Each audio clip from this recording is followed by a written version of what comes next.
Good evening, everyone, and welcome to the City of Muskegon City Commission meetings for June 26, 2018. Before we begin the proceedings, I'd like to invite up Mr. George Monroe to lead us in prayer, and that will be followed by the Pledge of Allegiance. And Mr. Monroe joins us from Evanston Avenue Baptist Church. George?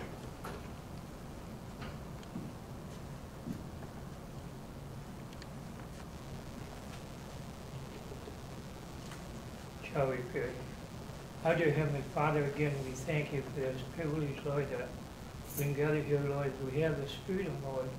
Also, we pray that you would bless our clerk, our commissioners, our manager, and our mayor, Lord, that you would undertake for each and every one of them, protect them, Lord, and be with this meeting. We'll give you all the praise.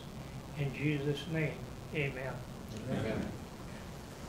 I pledge allegiance to the flag of the United States of America and to the republic for which it stands, one nation, under God, indivisible, with liberty and justice for all. Thank you, George.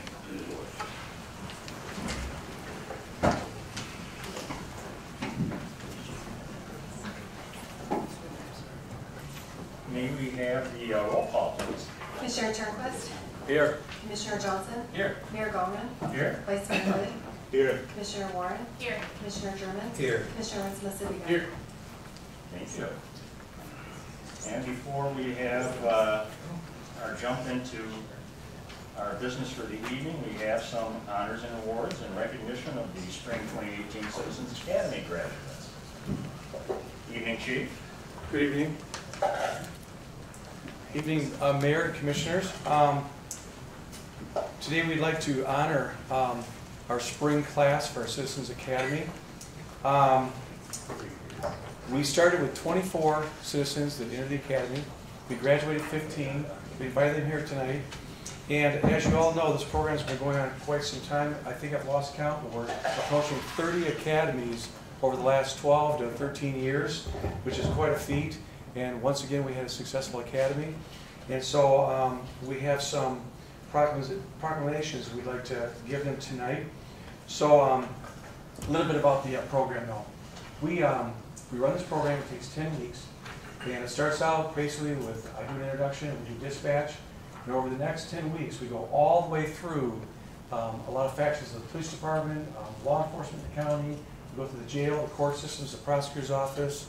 Other groups come in and they talk about our role with them and vice versa in law enforcement.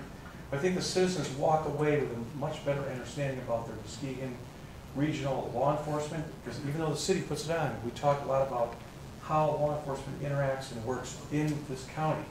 And so then the last night they end up and they're now trained, they've gone to the academy and they have a mock crime scene. So they always get to solve that crime at the end. And once again, they did a great job with that mock crime scene. And then we celebrate with their graduation, issue their certificates, and we always bring them back so that the citizens of Muskegon and our commission and mayor could see the program is alive and well.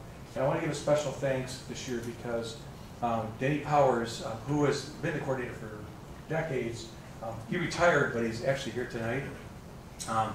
Did a great job setting this up, and then the baton was passed off to Lisa Wright, who's also here tonight.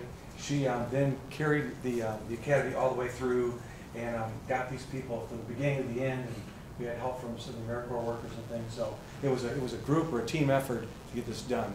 So without further ado, I'd like to have the mayor come up and read the proclamation, and we'll bring the graduates up.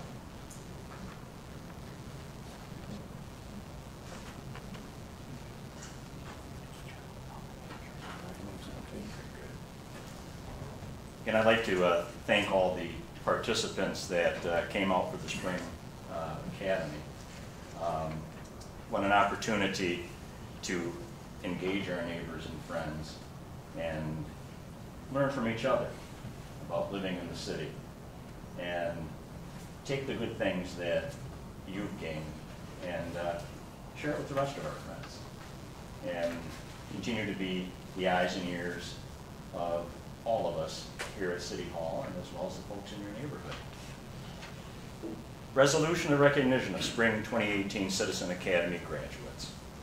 Whereas the City Commission desires to provide citizens with a better understanding of the functions of law enforcement, dispelling misconceptions, and increasing positive communication between citizens and police. And whereas it is the desire of the Muskegon City Commission to encourage cooperation between the public and law enforcement to positively impact our communities. Now therefore be it resolved that the Muskegon City Commission hereby congratulates and recognizes our participants for their faithful attendance, completion, and graduation from the 10-week Spring 2018 Citizen Police Academy. Congratulations and thank you so much for joining us and being a part of this. Okay, I'm going to have Samantha Ferguson come up and she's going to announce the names. And Samantha, if you'd like to also just talk about maybe your future plans with the Citizens Academy, because she is now our new community liaison officer, taking over for Denny, who had done a career here, and also Lisa, who was a temporary person to do this. And so if you'd like to take the microphone and talk a bit about the program, and then also end up calling them up. Hi. How about first we read the names?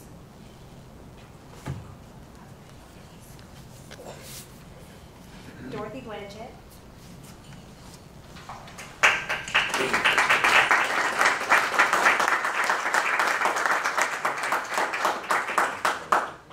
Amanda Grover.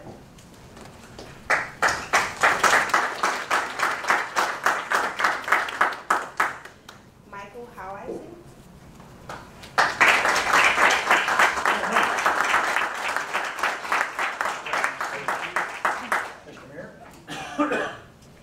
Thomas Poisington Jr.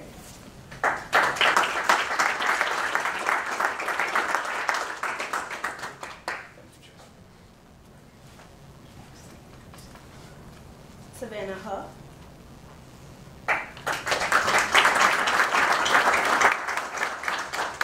Cindy Kirchenbauer.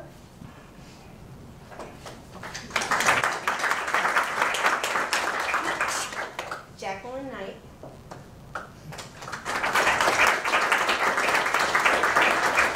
Timothy Krause.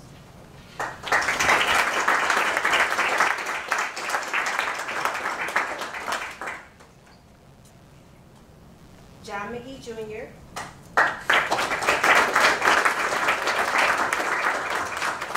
Julia Miller.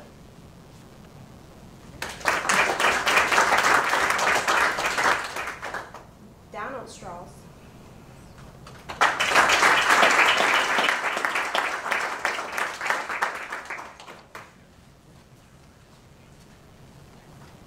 LaShawn Turner.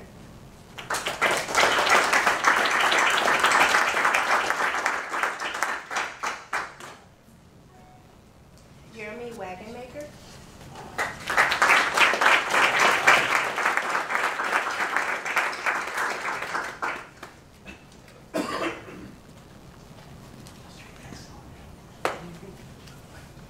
Tanisha Williams.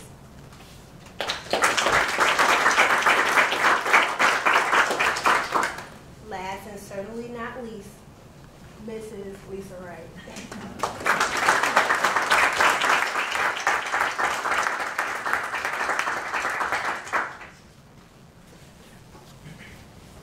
Once again, congratulations to our graduates of the spring session.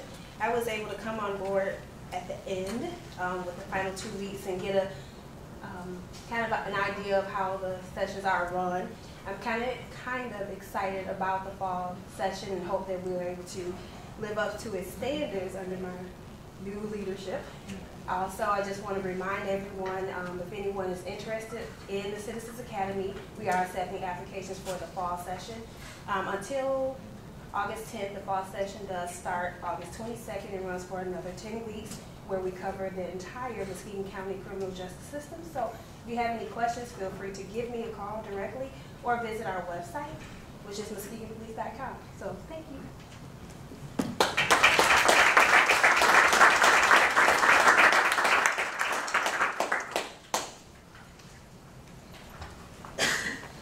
And best of luck in the position. please. May we have the consent agenda, please? Approval of minutes, City Clerk, summary request to approve the minutes of the June 11, 2018 work session and June 12, 2018 regular meeting. Staff recommendation, approval of the minutes. Kitchen 242 agreement, City Clerk, summary request. Our kitchen manager's contract is set to expire on June 30th for Kitchen 242. We are requesting to extend Renee Hesselink's contract through June 30th, 2019 with no changes. Staff recommendation to extend Renee Hesselink's contract through June 30th, 2019. Toro Groundsmaster Mower, DPW Parks Department, summary request. The Parks Department is requesting permission to purchase one Toro 3280 four-wheel drive Groundsmaster mower with 72-inch recycler mowing deck from Spartan Distributors, the lowest qualified bidder. The cost for the mower is $22,086.90. Staff recommendation, authorize staff to purchase one Toro Groundsmaster 3280 four-wheel drive mower with 72-inch recycler mowing deck from Spartan Distributors. Ordinance amendment, minor possession, public safety. Summary request. Recently, state law was amended relating to MIP offenses and its punishment. The court has asked us to amend our ordinance. Staff recommendation to adopt the amended ordinance.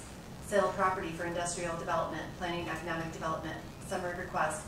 Authorize staff to enter into a real estate purchase agreement with 2420 Remembrance Drive LLC, a Michigan limited liability company. The company desires to purchase 2420 Remembrance Drive for $15,000 per acre to build a 490,000 square foot facility. Additionally, staff requested authorization to sell up to 15 acres of land at $9,000 per acre pending final land surveying. Parcels include 2539 East Keating, 2355 East Keating, 2285 Black Creek Road. Staff recommendation, authorize staff to enter into a real estate purchase agreement with 2420 Remembrance Drive LLC. Evergreen Mausoleum roof replacement, Department of Public Works.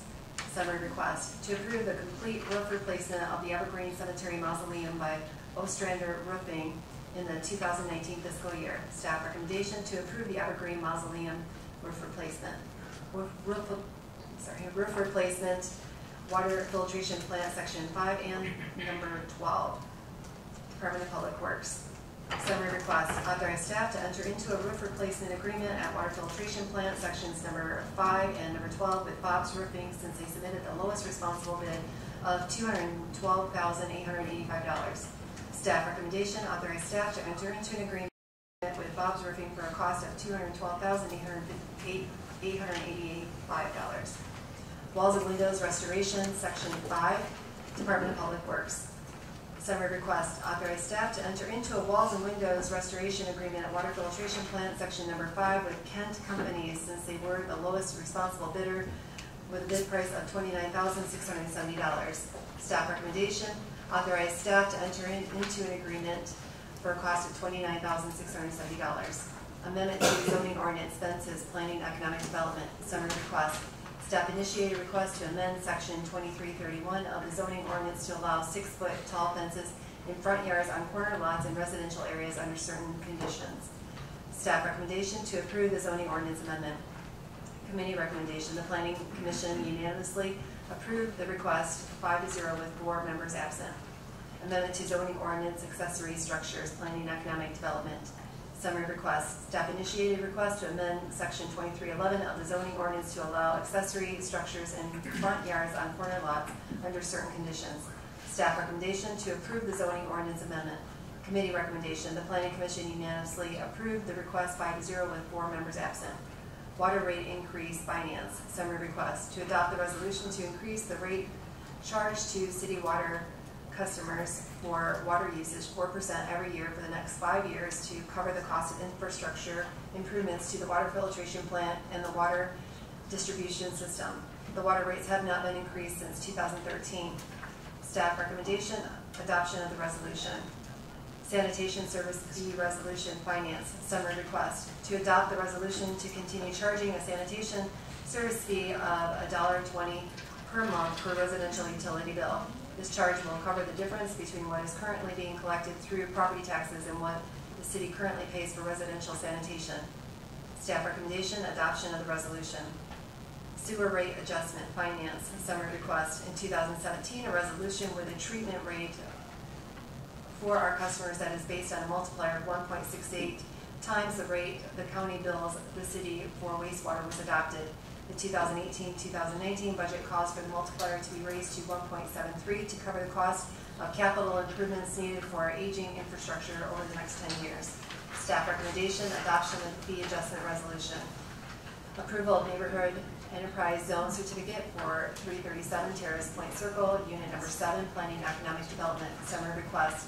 An application for a neighborhood enterprise zone certificate has been received from Robert Heminger for the new construction of a home at 337 Terrace Point Circle.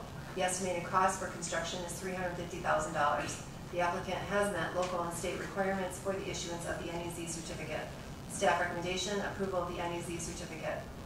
Engineering services, pilot drinking water community water supply grant agreement, Department of Public Works. Summary request, authorize staff to enter into an engineering agreement with Newhoff to provide professional services for the recently awarded pilot drinking water community water supply grant from the DEQ. Staff recommendation, authorize staff to enter into an agreement with Prime Newhoff. Thank you. Commissioners, you've heard the consent agenda as presented. Are there any items you wish to have removed for further discussion? Commissioner Sherman? Item D is a date. Commissioner Warren? Item B.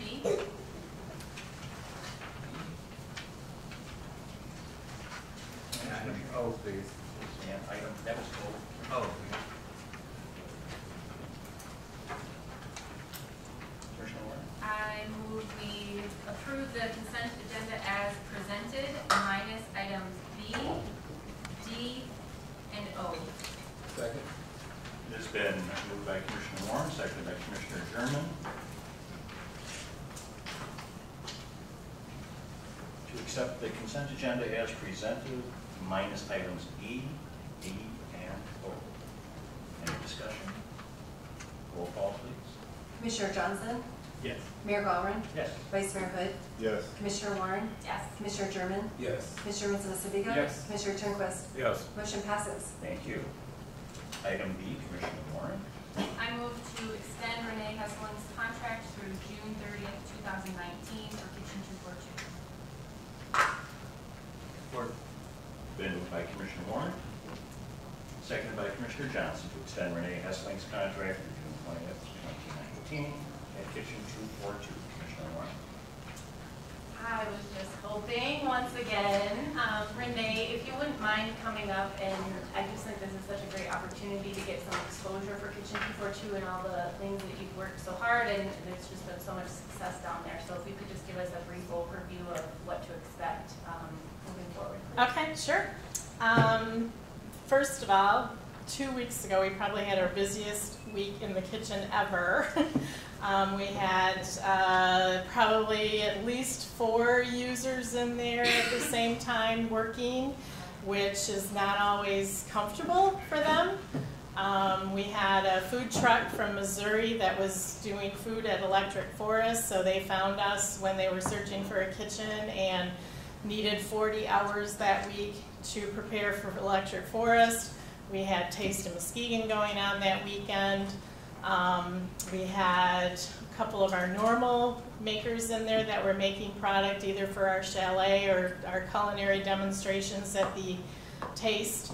Who am I forgetting? Oh, we had Morat's Bakery in there doing their normal thing, and so, you know, I try to communicate with everyone ahead of time that, you know, here's the schedule, here's what the schedule looks like for the week, hoping that we all can get along and play nice together.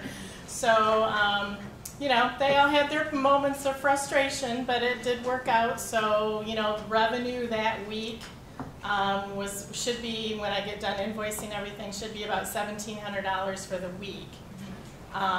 It would be great if we could do that all the time. But as I've learned over the last year and a half, that it's kind of a revolving door. You know, we get people in that, you know, have succeeded at their business plan. We just had 2 move out. We had Morat's moved out now, and with the, you know, plan of opening their storefront right next to the Cheese Lady. And then in the middle of May, we had Bodie Tree Juice Company who has had been with us probably a year and a half, had moved out into their own space, and I just stopped by there yesterday, and their business has tripled since they opened their storefront. So they were producing yesterday, they're producing like 4 days a week now, and you know, they're doing 6 different farmers markets, plus they've got one of their products on tap at 2 coffee shops. So, you know, so we've had a total of 4 entrepreneurs graduate out into their own space to date. We have a number of caterers, food trucks that come through. Typically that's going to be event-based, so I can't always depend on that, you know, those hours being used. It's when they happen to, you know, enlist in some activity that they're going to, you know, be successful at. So, you know, our culinary classes have been, you know, typically they're well attended. We have to have around 12 people to break even financially on a culinary class. And since, well, probably the end of September, when the one grant we had ended, we've had, you know, probably 50 classes since then. And I mean, just in this month, we've had to cancel 5 of them because we only had a few people, you know, register for the classes. But I keep an eye on the competition, so I know that everyone thinks they can make money off of culinary classes these days, which I think they'll find out differently. But you know, it's a good marketing for the kitchen. So many times I allow those classes with smaller size, you know, attendance to go forward. I do keep an eye on what our competitors are doing, because we do have, you know, probably our direct competitors that are most like us is the Starting Block in Hart, and then the Downtown Market in Grand Rapids. And so I constantly look at what rates they're charging and what we're charging. We are exact match to what the Starting Block does as far as rental rates. We're a little bit lower than the Grand Rapids Downtown Market. There are other kitchens that are renting themselves out now. There's one in Grand Haven that now I hear is renting out space to entrepreneurs. One of our graduates has actually got space in his kitchen that he would love to rent out, but he doesn't have any equipment, so he hasn't got any takers yet. There was one in Whitehall that was also renting themselves out, and now I heard that they don't do that anymore because they need the space themselves. So I do keep an eye on all that. You know, let's see. I did notice, I did some research and went back and looked at all the kitchens across the state.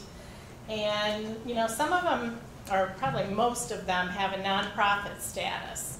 So I don't know if there's advantages. You know, they're all doing fundraising to really, you know, ask for donations, or sometimes grants will only give to 501c3s, not always, but. So, you know, I noticed that probably the majority of kitchens across the state have nonprofit statuses. So that might be something that we need to talk about in the future. One of the other things that we've started to talk about is branding our own food line that we can process in the kitchen, have a Kitchen 242 or a Muskegon Farmers Market label on it. We did recently get a grant from the Community Foundation to be able to buy a vacuum sealer, so we can start playing around with that. Let's see, oh, event space. Michelle, who's here too, has been doing a great job at selling the market as an event space. So sometimes the kitchen goes along with that, sometimes not. Depends on what, you know, the client that's renting the space wants. But, you know, hours could pick up because of that as well. We have Taste of Kitchen 242 Chalet. So we're kind of experimenting with that this year, and you know, we're finding that we probably don't have enough users to support the chalet to keep it fully stocked. So we're considering taking in some products from farmers at the market, which hopefully then we can make a profit on those and put that back towards the kitchen as well. So, you know, the things that I've learned is it's constantly changing. Every day there's something else new. So, you know, I don't know if you have any specific questions, but I'd be glad to answer. Okay, so if someone wanted to rent the kitchen for an event that they're having somewhere else, what is it that they need to know about some of the food regulations? If, you know, typically, it depends on what event they're doing. If it's a private event, they don't necessarily have to have a food license.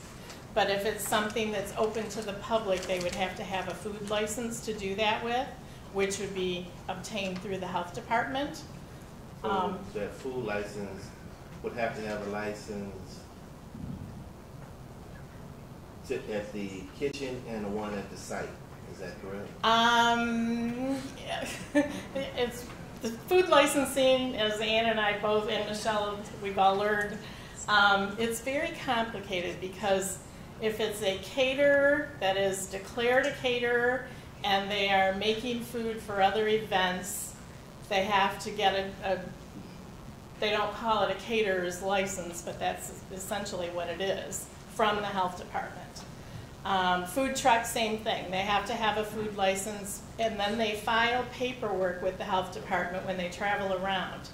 Now, a caterer, I don't believe, has to file that paperwork to travel around. Is there a caterer's license? Because I didn't think it was. Yeah, I don't think there is anything that's called a caterer's license. But we have one caterer that works out of the kitchen, and she had to declare the kitchen as her home base. Mm-hmm. So anytime she goes out to do an event anywhere, she has to prepare all the food in Kitchen 242. I was just asking because I know people watch and they need to know. Mm-hmm. Because, you know, they'll rent the kitchen and thinking that it's okay to cook there and then take it somewhere else and set up shop and... Not the case, right, as we have found over the past year and a half. So what I usually encourage people to do when is go to the health department early, sit down with them and explain to them what you're trying to do, and then they're very good about walking people through things, but getting in there early to, you know, so there's no surprises is definitely helps. Yes, Deborah. Just to piggyback on that, wasn't there a starting a food business like seminar workshop that you did that seemed fairly well attended? Is that Yeah. That'll be happening, you think, again? Or? Yeah, we've done 3 of those. Mm-hmm. And we've invited speakers from Michigan Department of Agriculture, MSU Product Center, MSU Extension to talk about cottage food law. We had a few other speakers too. So we've had 3 of them. And yes, the first one we had like 50 people roughly that attended, and the second 2 around 30. We just had one in March. So that kind of walks people through the process. So, and we've got a couple new users coming on board that have attended that. So those will be, you plan on doing some more of those? Yes. Grow, Grand Rapids Opportunity for Women now has an office in Muskegon. So they've approached me about helping them coordinate things like that too. So, yeah, there could be numerous resources to help with that. Anything else from Michelle? Or Michelle? Michelle's over there. Name's over She'll here. talk. We went to school. I don't know that. So, but thank you for your great efforts and building it up to being such a vibrant place. Yes, Thanks. more work to do though. Very good. Roll call, please. Mayor Gallren, Yes. Vice Mayor Hood, Yes. Commissioner Warren, Yes. Commissioner German, Yes. Commissioner Rizzo-Pacifica, Yes. Commissioner Turnquist, Yes. Commissioner Johnson. Yes. Motion passes. Thank you. Item D, Commissioner Sherman. Yes, thank you. I move on staff's recommendation to adopt an amendment ordinance on minors in possession. Support. Been moved by Commissioner Sherman, seconded by Commissioner Warren to adopt the amended ordinance regarding minors in possession. Public safety. And here comes Chief. Commissioner Sherman, go ahead. Yes, how you doing, Chief? Yes, sir. Yeah, just like for you to just kind of enlighten us on what this ordinance is about? And also, when it talks about minor in possession, are we talking about what type of possession in, you know, substance abuse? I mean, alcohol or drugs or what? Yes to a lot of those questions. What this is, it's minor in possession, and this has been not really a debate, but it's been discussed around the state as minors, this is people from 18 to 21, that have been issued minor in possession tickets, and generally they're issued on college campuses, they can be issued on our city streets, they can be issued outside, let's say, a special event, or even in a special event where we had alcohol being served and they're under 21 years old. In the past, we have an ordinance that the first time that someone received what we call MIP, that's minor in possession, they'd be issued a misdemeanor ticket, which I think was being viewed as a little severe for what the crime was, so to speak. So there was a statewide change with that, where the minor in possession became a civil infraction on the first offense. So what that basically is, it's a non-criminal thing now, it's a civil infraction. It's handled in an informal manner. At court, if someone chooses to fight that ticket. And the second offense and subsequent third offenses are misdemeanors, but the change is we're changing our ordinance to mirror state law, so there's no confusion there. And basically it's reducing the first offense from misdemeanor down to a civil infraction. That's kind of the summary. That's good, because I actually, looked at that also, and I know other municipalities had actually adopted an amendment like that also, where these first-time offenders are not, charged with a misdemeanor. Right. Kind of gives them a second chance. Not, hopefully, they don't look at it as a free ticket, to do what they did or use that until they're 18, legal age, I should say. Okay. Right. Thank you. Well, thank you. Any other questions for Chief? I'll air them up there. Okay, thanks a lot. Thank you. Can I have a roll call, please? Vice Mayor Hood, Yes. Commissioner Warren, Yes. Commissioner German, Yes. Commissioner Winston-Savino, Yes. Commissioner Terracse, Yes. Commissioner Johnson, Yes. Mayor Gallagher. Yes. Motion passes. Thank you. Item O, Commissioner Johnson. I move to authorize staff to enter an agreement with Green and Newhoff. Second. It's been moved by Commissioner Johnson, seconded by Commissioner German, to authorize staff to enter an agreement with Ryan and Newhoff, pilot drinking water community water supply grant. Commissioner Johnson. Is who's speaking on this, Leanne or? Oops, sorry. Hi. Hello. I'm Dave, work out with DPW, water and sewer. I did have some questions, and my computer just decided to go into sleep mode. So.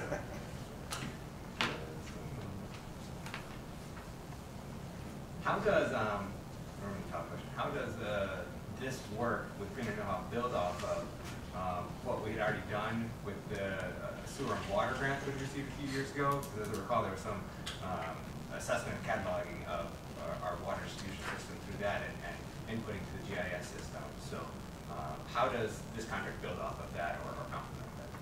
Well, that was for sewer and storm and sanitary sewer, and this would be for it's a pilot grant, so this is basically dealing with lead service lines. Okay. So this is going to be basically they're going to upgrade our system inventory, which is going to be required by the DEQ, I think by 2021. So by them doing the work that they're going to do for the $100,000, that's going to help us come up with a better assessment of where we have lead service lines and where we don't have lead service lines. Okay. So that saw grant was just for the stormwater. Just for storm and sanitation. Okay.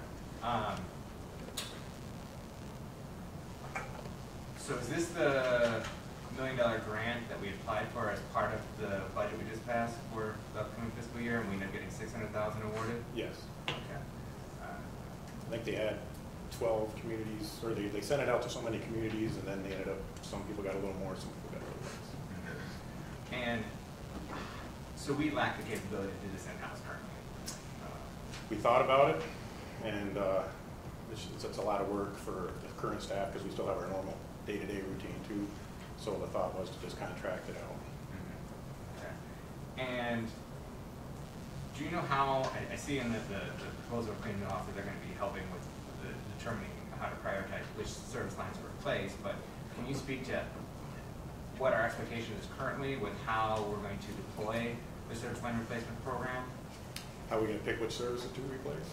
Yeah, if you have any. We've got two different thought processes right now.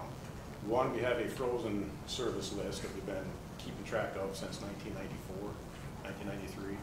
And the thought was to go after those so we don't have to thaw them with a welder, which is dangerous in itself. So we thought about that, and then now with the new lead and copper rule that just got revised, we're thinking about maybe just taking care of the private side only for all the city projects that we've replaced, just our side only up to the PL. We thought about just running the rest of the way into the house. So we don't know which way we're going to go with that yet. There's some things up in the air about the lead and copper rule as well. So. So will the money, the grant money that's left over for actual replacement service lines, that will be going towards just replacement of our obligation for the lines going to the property line? It'll be for both. It will be for both. This, in order to get this grant, in order to qualify for this grant, we have to take it from the water main to the PL, which is our side, and from the PL into the house. Okay. All the way to the meter. Now, are we expecting homeowners to shoulder any of the sharing of the costs with the replacement of on the Not with the grant. Okay, not with the grant. Okay. If we realize there's a great need for service line replacement, and just under $500,000 is left over is not enough to replace all of the lines, do we have leeway to then ask property owners to shoulder some of that cost so we can spread those dollars more to get to more lines, or that's just not allowed with this grant? Not with this grant. Okay. That might come up. That's going to be another question down the road for. After we've actually assessed what the total need is. With the new lead and copper rule, we're going to have to, like I said, it's a whole other conversation of bringing it all the way into the house. That is something that could be done. Okay. And if a property owner, a homeowner already knows that their service line is compromised or has lead, should they contact you and say, hey, we want to alert you to this, try to make sure that they're included in the replacement program? Well, it's out. The DEQ has put it out. I don't know if every homeowner is going to know this or not. Mm-hmm. And yeah, I mean, if they want to contact us, by all means, they're. But the expectation is that with their contract with Green New Office, they're going to assess every single service line. No, we're going to. No, do actually, no. Is this map here, the targeted areas? No, that's going to be. That's the next. That's the open meeting. Okay, this is the public hearing. For the public hearing. Okay. Yep. This one here is just strictly just a $600,000 grant just for lead service line replacement or asset management upgrade, the inventory, and that's it. That's all. That's a separate whole thing from the what we got going on next. Okay. I think this is a great undertaking. I'm very pleased that your department sought out this grant and is working to implement this. I certainly want to minimize any risk of lead poisoning for our families, especially youth. If we can't get to all of the lines, the service lines, has your department considered adopting a program similar to what Grand Rapids has, where the city will replace the service lines on the property owner side and then get paid back on their water bill over time? Is that something that we've explored? At this point, we're thinking about a lot of different scenarios and haven't really wrapped our brain around exactly which direction to go yet. Mm-hmm. Okay, excellent. Well, thanks so much for the information and feedback. Appreciate it. Any other questions for David? Thank you, sir. Roll call, please. Commissioner Warren? Yes. Commissioner German? Yes. Commissioner Muskegon? Yes. Commissioner Turnquist? Yes. Commissioner Johnson? Yes. Mayor Ballmer? Yes. Vice Mayor Hood? Yes. Motion passes. Thank you. Public hearings, please.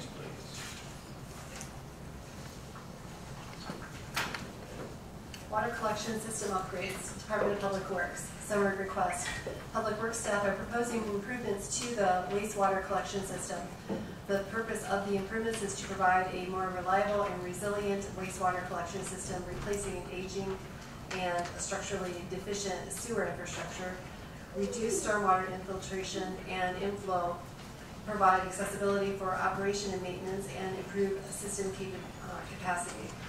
Project plan is available for review on the city's website and in the clerk's office. City staff will be applying for low-interest loans through a program at the Michigan Department of Environmental Quality and is proposing to raise sewer rates approximately 3% per year to cover the project and interest cost.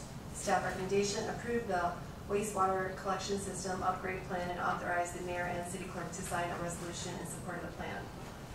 Thank you. Good evening, Director Meixel. Good evening. How are you? Just groovy. All right. Give us a sketch. Sure. I'm up here so that I can introduce Priny Newhoff, who is the consulting firm that we have hired to develop this plan for us. As Ann just read, the purpose of this is to give us a more reliable and resilient system. Much of our system is at least 100 years old, so the need for improvements is imminent. And the Michigan Department of Environmental Quality has a low-interest revolving fund loan program that's available for municipalities. So through the SAW grant process that we completed a year ago, Muskegon now has data on our sewer infrastructure and the condition of that important asset. Sorry, I'm tripping over my tongue today. So now we're poised to apply for this loan program offered by DEQ, and we've hired Priny Newhoff to develop the plan. It's quite a process, including this public hearing, which has to be recorded. So as Ann mentioned, also the plan has been on our website. It's been available in the city clerk's office for people to comment. And tonight is our public hearing so that we can gather any additional comments on the plan before we submit to the DEQ. So unless you have something specific for me right now, I will introduce Barbara Marzak from Priny Newhoff, who will provide additional information and more details, and then there will be time for questions and comments after she gives us that presentation. Anything for the director before we bring up the contractors? Okay, thank you. All right, super.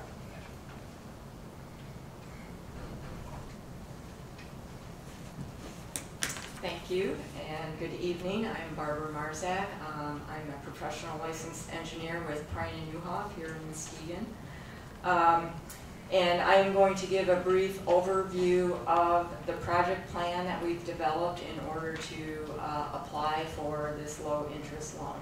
So I'm going to describe the program a little bit, what we've done. This public hearing is part of the public participation that is needed in order to apply for the loan. A draft has been on public notice for 30 days. This is a copy of the draft, and I'm sure all of you have read page by page of it. It has been available. There was a notice put in the paper 30 days ago. It's also had some articles, at least one article in Muskegon Chronicle and on MLive. I also have a sign-in sheet I'm going to pass around. We would like to get names so we have an idea when we talk to the state of how many people did attend the hearing. You don't have to write your name, but if you would, I will pass this around. This comes directly out of the SAW grant, which we were discussing a little bit earlier. Under that program, I was here about a year ago presenting the results of that. We gave a presentation that was on the findings that we did an assessment of your wastewater collection system under a $2 million SAW grant. With this grant, we inventoried and mapped the assets of your system: manholes, pipes, pump stations, size of sewers, capacities, the condition of them. Some of the findings included that you have 173 miles of sanitary sewer pipe in the ground, approximately 4,000 manholes, 22 pumping stations, 4 miles of force main, which is pressurized pipe. As Leanne mentioned, the condition, we did a condition assessment, but just based on age. A lot of it is 100 years old. 34% is 100 years or older. Another 26% is 80 to 90 years old. So 50% of your system is quite old. The good news is that about 75% of it was in pretty good condition. We didn't get eyes on every piece of pipe, but we looked at general neighborhoods, and we did get eyes on a lot of the pipe through televising it. About 25% of it needs or will need some attention soon. We developed a 10-year capital improvement plan as well as a financial plan at the end of that program, and that's what we presented last year. Approximately $3 to $4 million worth of improvements per year were recommended, and we recommended applying for a loan through the state revolving fund. The SRF, which is the state revolving fund, is a low-interest loan program that helps communities to pay for wastewater system improvements. The interest rate has been in the 2 to 2.5% range for the last several years. Loans normally have a 20 to 30-year payback period. The 30-year payback period applies to communities that are considered disadvantaged. The city of Muskegon is considered disadvantaged based on the median household income for the city. Applying for a loan under the SRF program requires preparation of the project plan. It's an extensive document that describes the need for the project or projects, identifies public health problems, provides an analysis of alternatives, and an evaluation of environmental impacts. The alternatives analysis includes review of the technical feasibility of various alternatives, the advantages and disadvantages, and analysis of capital costs and life cycle costs. Environmental impacts are also considered, and then the best alternatives are selected, usually based on the most cost-effective long-term solutions. Parney Newhoff has prepared the project plan to meet the state's requirements. It's tied to a federal program, so there's lots of requirements and paperwork. We looked at a 20-year system-wide view, which is required. And then we came up with a number of projects, and what I handed out to each of the commissioners is a couple of maps showing where the selected projects are, as well as a list of projects and projects costs. We're really focusing on first-year costs for the state's fiscal year 2018-19, or 2019 fiscal year, which will be October 1. So we selected a series of projects. We also developed a 5-year plan. Some of the projects build on phases. So for instance, we conduct some projects in the first year. That's phase 1 that sets us up to do several projects in the second and subsequent years. We identified approximately $19 million worth of wastewater projects to be conducted in phases over the 5-year period. The first year projects total about $8 million. Some of the projects in later years involve road and water main replacement in conjunction with the projects, and those add another $11 million of waste. That's wastewater only. And as I mentioned, several are multi-phased projects. The SAW financial analysis recommended a 3% rate increase per year. This is about $1.15 per month, or about $14 per year for the average residential customer. We also looked at environmental impacts for projects. Because these projects are all being done in a highly urbanized area in roadways that are already developed, and it's really to replace existing infrastructure. There's really no new infrastructure. It's trying to make things more efficient. So the environmental impacts are generally going to be very low. There will be mainly temporary construction impacts such as noise, dust, and inconvenience. There will be some impacts during crossing of streams or wetlands. In these cases, we make efforts to minimize them, and they will be temporary. In those cases, we will get permits from the state before any construction. There are several endangered or threatened species that might be in the area. We will look for those or identify those before any disturbance is made to any habitat that we anticipate anticipate affecting. We are also in the process of reviewing historical records for important sites that might be in the way. But again, these are all in areas that have already been developed, so we really don't anticipate them. We're not going to be affecting any buildings or anything like that. So what happens next? We submit the project plan. That goes to the state. They score it along with other communities' plans that are submitted. They look at factors such as need, population, water quality, problems. The project plans are due by July 1 this year.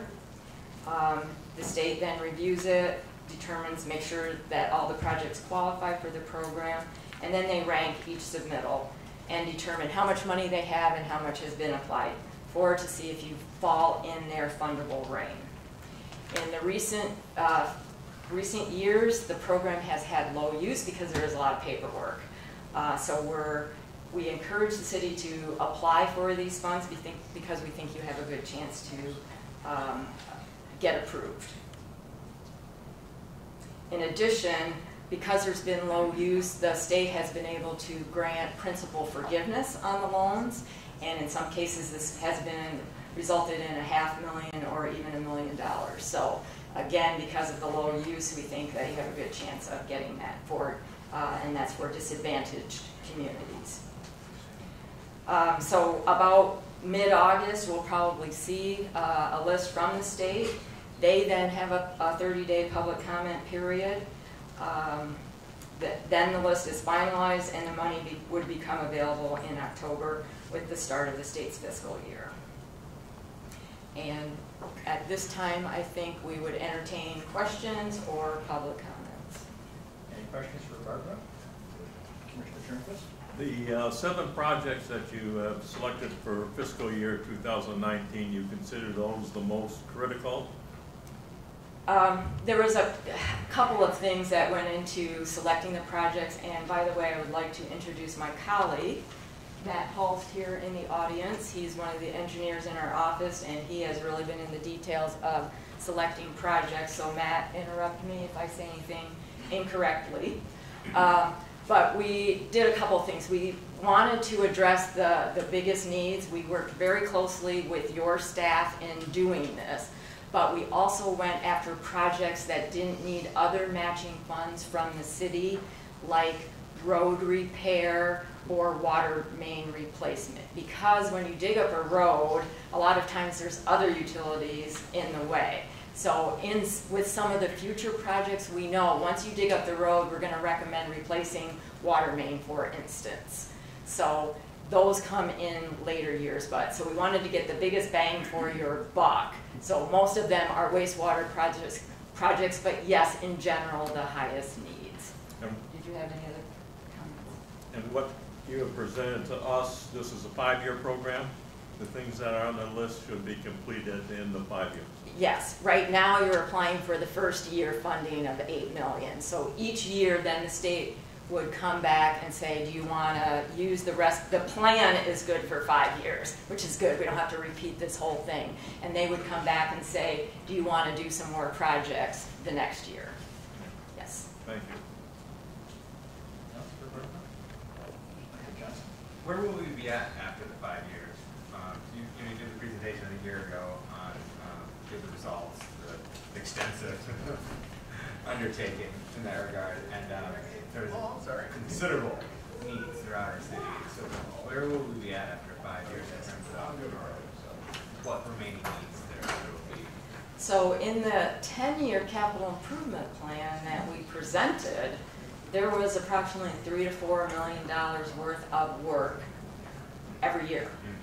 So that's what we're targeting right now. So after 5 years, we may have gotten through, the $3 to $4 million per year. So there's going to continue to be needs. I mean, we're not replacing everything, and your system is continuing to age. Now, again, the system is in fairly good shape for how old it is. So we're tackling some of the hardest projects, and part of what we're trying to accomplish is prevent having a big failure when you're not anticipating it, because then it always costs more to fix it. This is a proactive approach. We're also tackling some things that have that are some very deep sewers, which are very difficult to maintain and would be very difficult if, again, a catastrophe happened. So we're trying to reduce maintenance costs also, so that you have a little more money for capital improvements too. Thank you. Anything else from the commission for Barbara? Are there any members of the public that would like to address this issue, comment, or question? If not, I entertain a motion to close the public hearing and do the plan. Vice Mayor. I move to close the public hearing and approve the wastewater collection systems upgrade plan and authorize the mayor and city clerk to sign a resolution in the support of the plan. Support.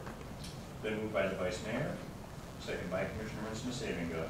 Close the public hearing and approve the wastewater collection system upgrade plan and authorize the mayor and city clerk to sign a resolution in support of the plan. Any further discussion or questions? Roll call, please. Commissioner German? Yes. Commissioner Muskegon? Yes. Commissioner Turnquist? Yes. Commissioner Johnson? Yes. Mayor Gallman? Yes. Vice Mayor Hood? Yes. Commissioner Warren? Yes. Motion passes. Thank you. New business, please. Concurrence with Housing Board of Appeals notice in order to demolish public safety. 554 Oak Street, garage structure, 839 Turner Avenue. Summer request. This is to request that the City Commission concur with the findings of the Housing Board of Appeals that the structures are unsafe, substandard, a public nuisance, and that they be demolished within 30 days. It is further requested that administration be directed to obtain bids for the demolition of the structures, and that the mayor and city clerk be authorized and directed to execute a contract for demolition with the lowest responsible bidder, or staff may issue infraction tickets to the owner, agent, or responsible party if they do not demolish the structure. Staff recommendation to concur with the Housing Board of Appeals decision to demolish. Is there anyone here to speak on 554 Oak Street garage structure? Yes. And what I'll do is, we're going to go through procedure first, and then we'll call you up and you can make your comment, okay? Okay. Is there anyone here to speak on 839 Turner Avenue? Unless, can we handle 839 Turner Avenue? Commissioner Sherman? I move to concur with the Housing Board of Appeals decision to demolish 839 Turner Avenue. Support. Been moved by Commissioner Sherman, supported by the Vice Mayor, to concur with the Housing Board of Appeals decision to demolish 839 Turner Avenue. Any discussion? Roll call, please. Commissioner Muskegon? Yes. Commissioner Turnquist? Yes. Commissioner Johnson? Yes. Mayor Gallman? Yes. Vice Mayor Hood? Yes. Commissioner Warren? Yes. Commissioner German? Yes. Motion passes. Thank you. So that we may start discussion, may we get a motion on 554 Oak Street to be followed by garage structure to be followed by a report from staff. Commissioner Muskegon? I move we concur with Housing Board of Appeal notice in order to demolish 554 Oak Street garage structure only. Support. Then moved by Commissioner Muskegon, supported by the Vice Mayor, to concur with the Housing Board of Appeals notice in order to demolish 554 Oak Street garage structure. Good evening, Chief. Good evening again. This is 554 Oak Avenue. A complaint was received in early 2017,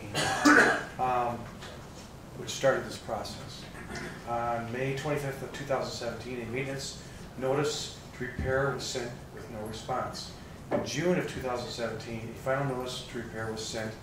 The owner called and stated that she would be removing the garage. On July 10th of 2017, a permit to demolish the garage was not obtained, and a second notice was sent with no response.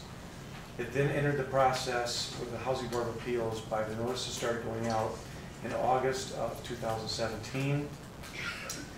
In September of 2017, the owner asked the HBA for more time and wanted to repair the garage. HBA was tabled and the case went for 30 days.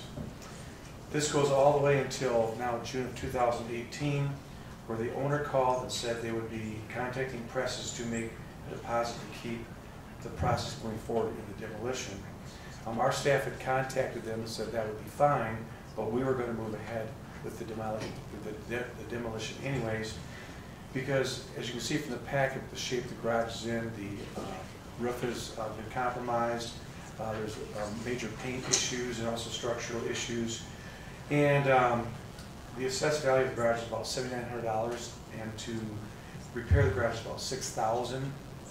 And as you can see, no permits have been obtained, and now the staff is requesting that the garage be demoed. So either the homeowner can do it, or we'll do it, which will take us probably a little over a month from now, if the commission sees fit to move ahead with demoing this garage.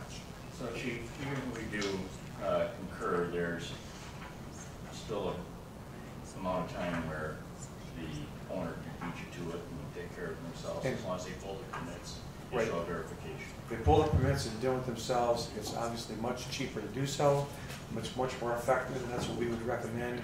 But there again, as you can see, we've been dealing with this now for about over 13, 14 months, and it still remains. So we would like to take care of this garage. And you got to remember, this was started by being complaint driven. And you want to speak on this issue? Is that correct? Yes, actually, I think it's resolved, so. Oh, okay. You just come up and give your name and address, and you're the property owner? Yes. Okay. So Tiffany Seals at 5540. I spoke with Tammy from Press LLC, and I've already started the payment. She thinks she can get it done by Friday, so I don't know why they don't have the permits yet. So. But yeah. Chances are that we're going to go ahead and vote to concur. All right. But you can still proceed ahead and provide the proofs to, you know, the chief or the appropriate department. Okay. State bill, and beat us to the punch. I think I can do that. Okay. Okay. All right. All right. Thank you. And that, chief, should chief stay behind to get contacts correct so that, you know, we have good line of communication? Yeah, that'd be fine, because Mr. Paulson's here, and they're getting good communications and, you know, open channels. I'm sure we can resolve this one way or the other. Very good. Okay. Okay. Thank you. Anything from the commission on this item? Roll call, please. Commissioner Turnquist? Yes. Commissioner Johnson? Yes. Mayor Gilman? Yes. Vice Mayor Hood? Yes. Commissioner Warren? Yes. Commissioner German? Yes. Commissioner Pacifica? Yes. Motion passes. Thank you. Is there any other business from the body this evening? If not, we do have some requests for public comment.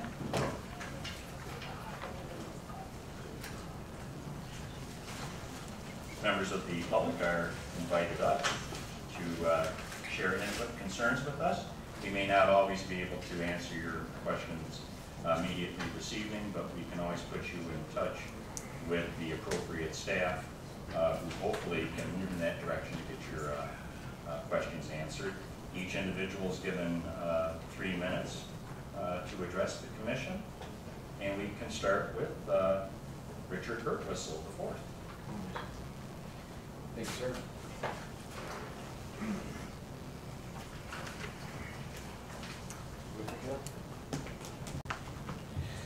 My name is Richard Burtwhistle IV. I reside at 234 Houston Avenue here in Muskegon, just a block away.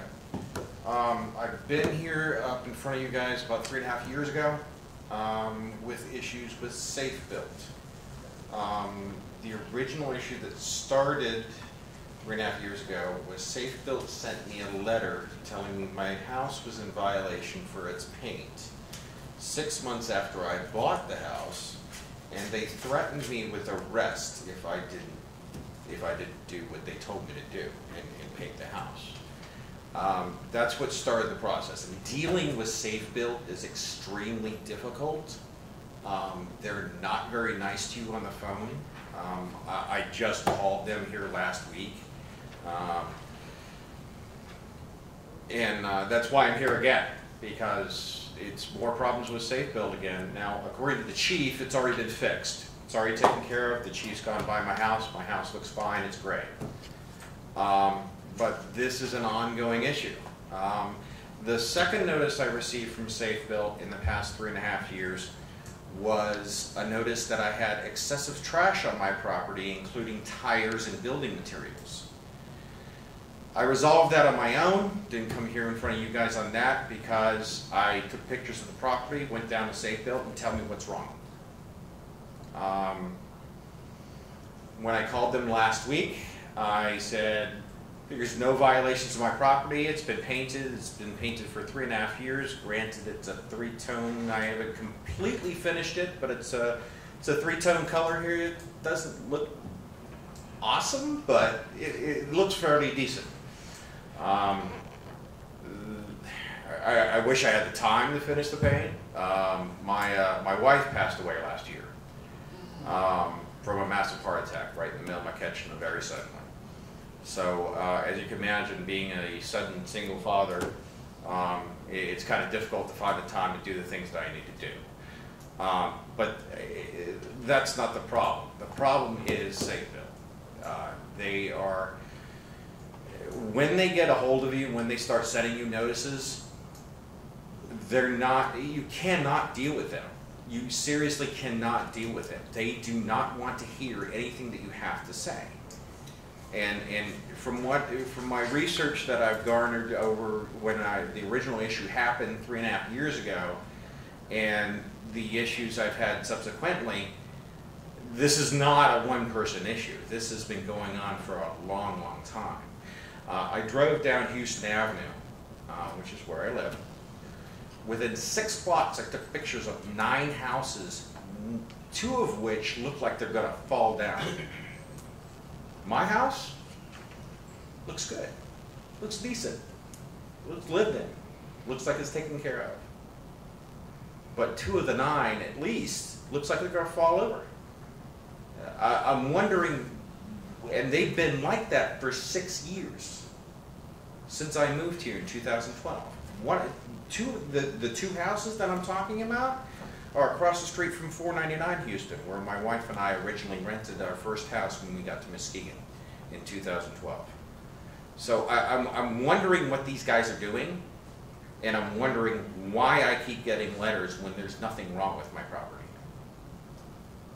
That's it. That's where I'm at. Okay. And have you talked to Chief again this evening? We did talk a little bit. It has been resolved. He drove by my house. Okay. We look good. There's not an issue, but I mean, I really don't want to go through what we had to go through 3.5 years ago again. And that's, I got the letter for the paint last week and a half ago, and that's what started the entire process in the first place. This one was nicer. They didn't threaten me with anything this time.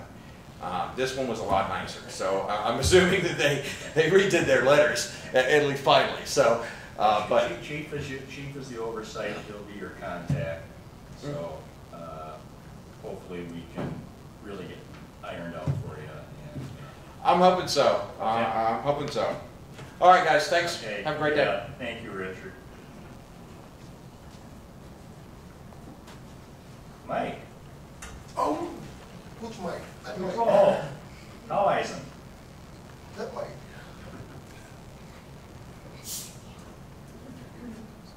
Michael Howisen, 903 Turner Avenue. I have 3 things for you tonight. First one, I owe you an apology. The whole city. I had been in here a while ago and was discussing the issue with the website. And then the last meeting, we took a look at how my phone was operating. Well, come to find out, it was Verizon's issue. They did finally have to replace my phone because I had a software issue.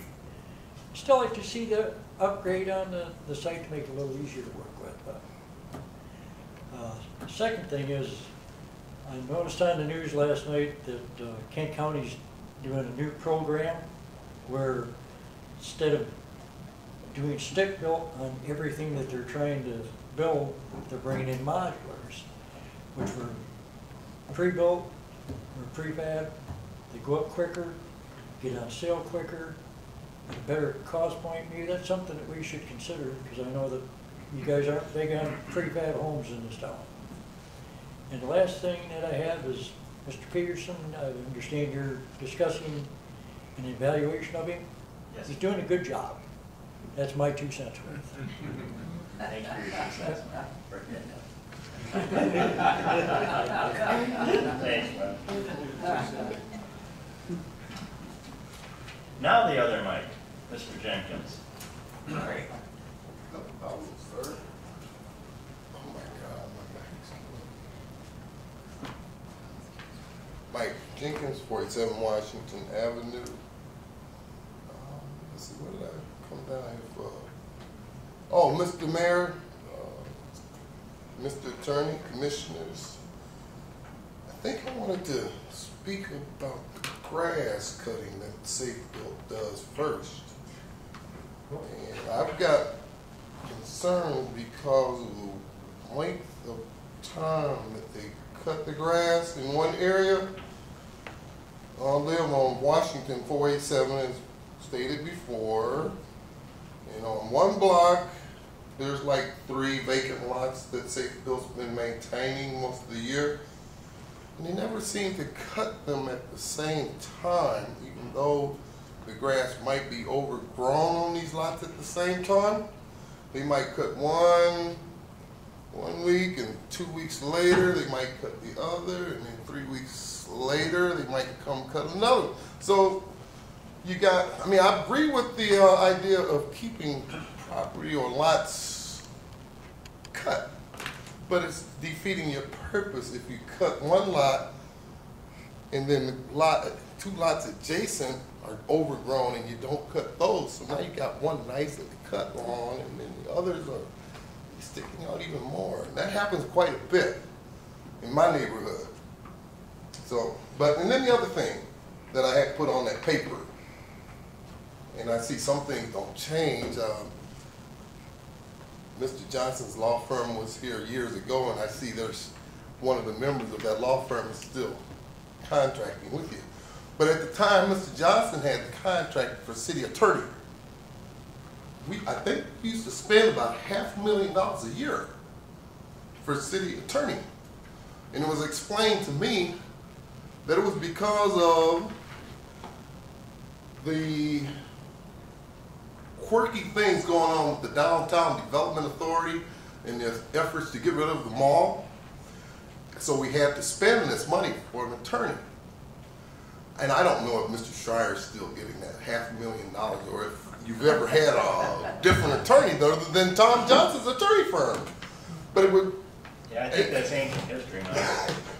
But yeah. Anyway, the Downtown Development Authority finally got rid of it because you had developers, I guess, they never had the money to do the development. And it seems like you're getting into a situation again with the new Downtown Development Authority. I'm saying Downtown Development Authority because you've got something started with this shoreline development at the paper mill. And I think it's similar to the Downtown Development Authority. Are you guys sure you're going to be able to get a developer that has the money and isn't going to be coming and sucking at the government's teeth? Well, I'm down at the old Sappy. Yeah. We don't know that. Because I've seen. Remember, we're not the owners. I know. One instance that I've seen recently that really kind of had me thinking was when you had this guy down on Clay Avenue. He started building condos or something. Okay, and he comes and says, well, give me $500,000 working capital, and I can finish my houses and sell them and pay you back. I'm sure he did that. Then he comes back. I don't know if it was another $500,000 or $250,000. Okay, I need another $250,000 so I can do another unit. You get any developer that builds houses and say, well, I give you $250,000. Okay, I'm good. That's all. No, I'm good. But right, I'm kind of a little bit concerned how you give this money out to a developer. Well, again, these Right, Because these are working all- capital, I mean, I need to have money to do my project. I don't need to come to the city. Okay, you need somebody with their own money. Especially out there, that shoreline development, I think it was say 400 or 500 million in the next 10 years. Oh, down at the Windward Point? Yeah, Windward Point. Yeah, we don't know how that's City gonna isn't shake involved out. with that yet? Not yet. Okay. We'll see if they can get developers in there. I hope they Okay, that's can. all I ask you guys. All right, good to see you, Mike. Yes, sir, good seeing you, Mayor. Are there any other members of the audience that would like to address the commission this evening? If not, I'd entertain a motion to go into closed session to discuss the manager's evaluation. Commissioner We go into closed session to discuss the manager's evaluation. Support. Then moved by Commissioner Renzema-Savinga, seconded by Commissioner Johnson. To go into closed session to discuss the city manager evaluation. Any discussion? Roll call, please. Mayor Gallagher? Yes? Vice Mayor Hood? Yes. Commissioner Warren? Yes. Commissioner German? Yes. Commissioner Renzema-Savinga? Yes. Commissioner Turnquist? Yes. Commissioner Johnson? Yes. Motion passes. Does anybody need a quaffing break before we go in?